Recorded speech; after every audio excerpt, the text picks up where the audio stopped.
Assalamualaikum warahmatullahi wabarakatuh. Perkenalkan, nama saya Rizka. Nah, di video kali ini saya akan menjelaskan tentang bentuk-bentuk perusahaan. Nah, langsung saja, bentuk-bentuk perusahaan ini ada 4. Yang pertama itu perseroan firma. Perseroan firma ini merupakan suatu bentuk perusahaan yang diatur secara bersama-sama dengan perseroan komanditer, sebagaimana dalam bagian 2 dari bab 3 pasal 1 KUHD dari pasal 16 sampai dengan pasal 35.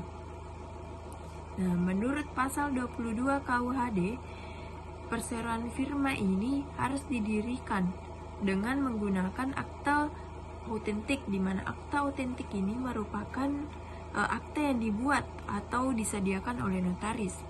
Lawan dari akta autentik ini merupakan yaitu akta di bawah tangan.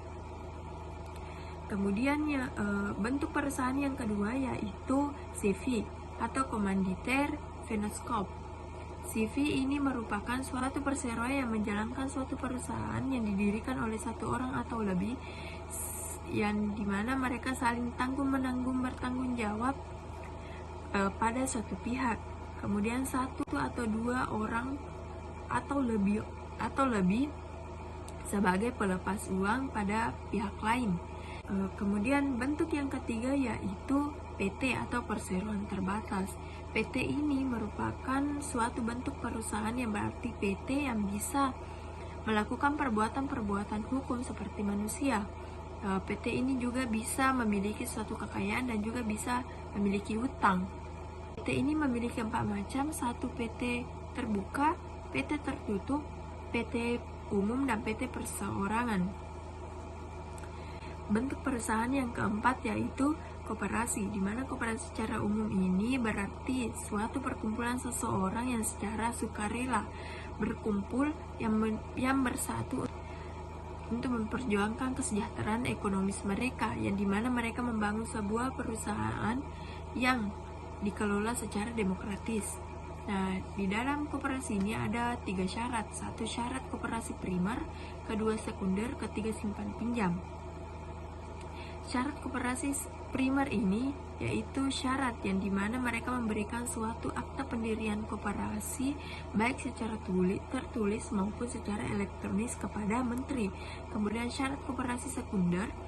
Syarat koperasi sekunder ini sebenarnya sama saja dengan syarat koperasi primer, namun di sini ada tambahan dokumen. Kemudian syarat yang ketiga itu syarat simpan pinjam. Syarat simpan pinjam ini yaitu melengkapi dokumen-dokumen yang dokumen tambahan tadi yang ada dalam syarat koperasi sekunder. Nah, itu sekian dari saya mengenai tentang bentuk-bentuk perusahaan. Oke, setelah tadi membahas tentang bentuk-bentuk perusahaan, nah selanjutnya saya akan membahas tentang dokumen perusahaan.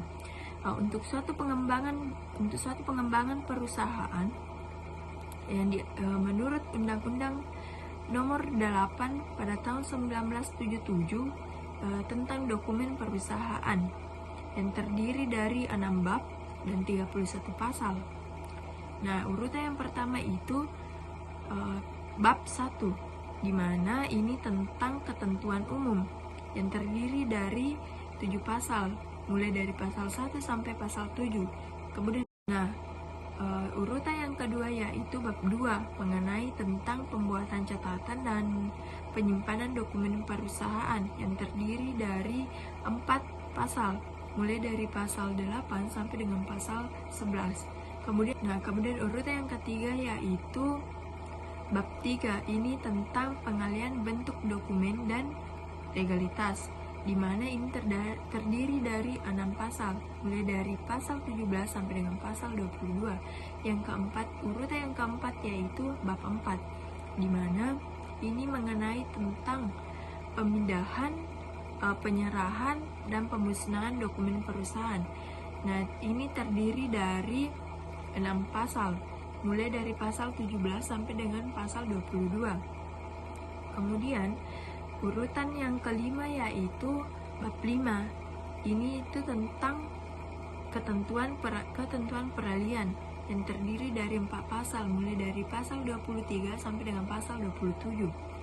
terakhir yaitu bab 6, di mana ini mengenai tentang ketentuan penutup yang terdiri dari 4 pasal, mulai dari pasal 28 sampai dengan pasal 31.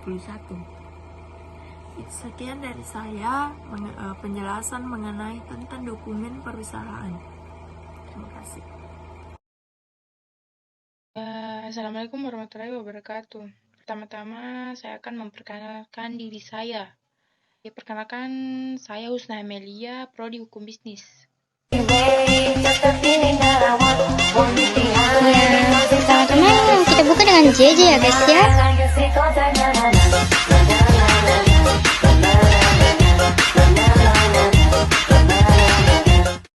Halo, di sini saya akan menjelaskan tentang wajib daftar perusahaan. Salah satu kewajiban yang harus dipenuhi oleh pelaku usaha itu pendaftaran perusahaan di kantor perdagangan. Yang dimana masalah wajib daftar perusahaan ini diatur dalam Undang-Undang Nomor 3 Tahun 1992. Undang-Undang tentang wajib daftar perusahaan adalah sebagai upaya dalam mewujudkan pemberian perlindungan tersebut, serta juga pembinaan kepada dunia usaha dan perusahaan, khususnya golongan ekonomi lemah. Bentuk perusahaan yang wajib daftar menurut pasal 7 Undang-Undang Wajib Daftar Perusahaan, yakni A. Badan hukum, termasuk di dalamnya koperasi. B. Persekutuan. C. Perorangan. D. Perusahaan lainnya di luar yang tersebut pada huruf-huruf A, B, dan C pasal ini. Mungkin itu yang sempat saya jelaskan tentang wajib daftar perusahaan. Sekian dari saya. Assalamualaikum warahmatullahi wabarakatuh.